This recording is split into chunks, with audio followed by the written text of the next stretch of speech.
Everyone is told the same thing. Build an emergency fund, 6 months of expenses, park it in cash, stay safe. It sounds responsible, it sounds smart, it sounds like adulthood. But here's the uncomfortable question no one asks. What if the thing you call safety is actually the reason you're staying financially weak? Picture this. You're standing in the ocean, holding a heavy life jacket made of cash. You think it's keeping you safe, but slowly, it's filling with water. Inflation is the water. Opportunity cost is the weight. Time is the current pulling you away from shore. From the outside, you look prepared. From reality, your money is silently losing power every day. An emergency fund feels like protection, but psychologically it does something dangerous. It tells your brain, you're done. You're safe. You can relax now. And the moment the mind feels safe, it stops building weapons. It stops building skills. It stops building leverage. It stops building systems. It chooses comfort over growth. So while you're proud of your 6 months saved, inflation is eating it. Opportunities are passing. Your earning engine is staying the same size.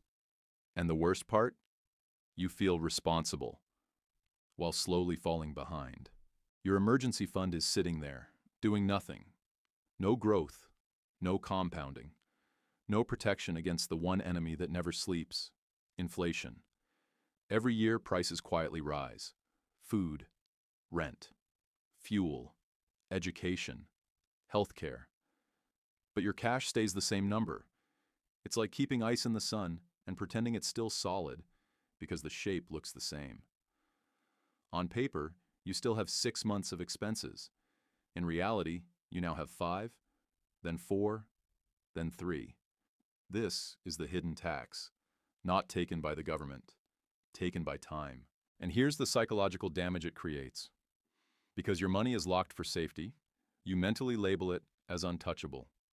So when opportunities appear, a skill that could multiply your income, a small business idea, a course that could change your leverage, an investment when the market is scared, your brain says, no, that's emergency money, don't risk it.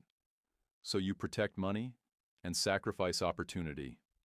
You guard the lifeboat, but never sail. Meanwhile, the people who move ahead aren't reckless.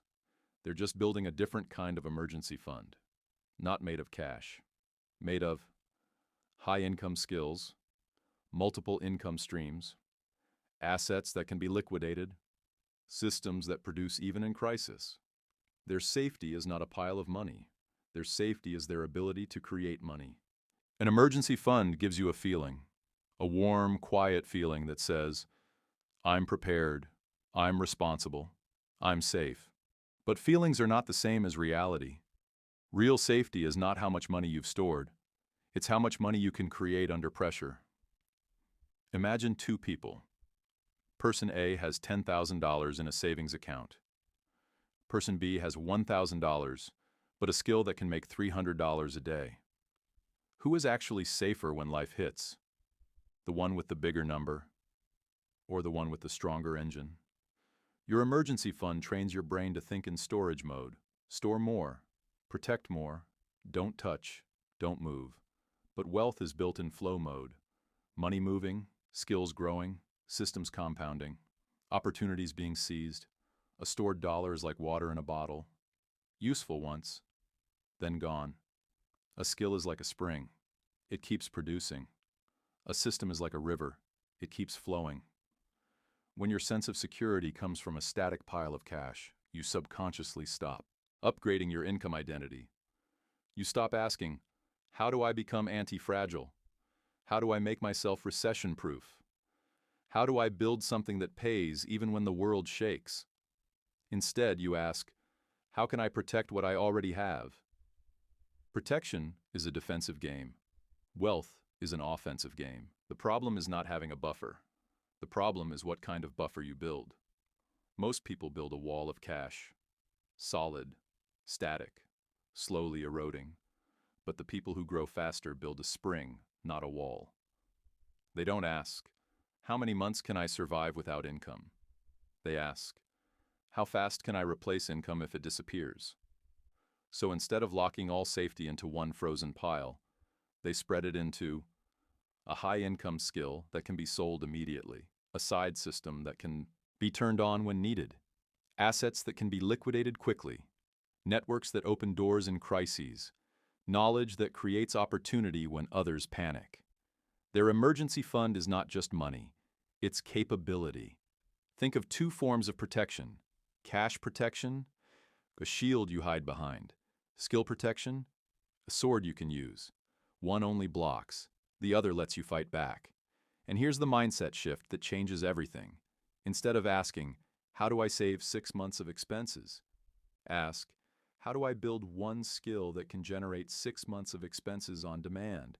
Instead of saying, I feel safe because I have cash, say, I feel safe because I can produce value anytime, anywhere. Cash runs out. Relevance doesn't. An emergency fund isn't evil. Blind dependence on it is. Cash is a tool. But when it becomes your identity, it quietly shrinks your future. The mistake is not saving. The mistake is stopping there. The smartest way to think about safety is this: keep enough cash to breathe, but build enough leverage to fly.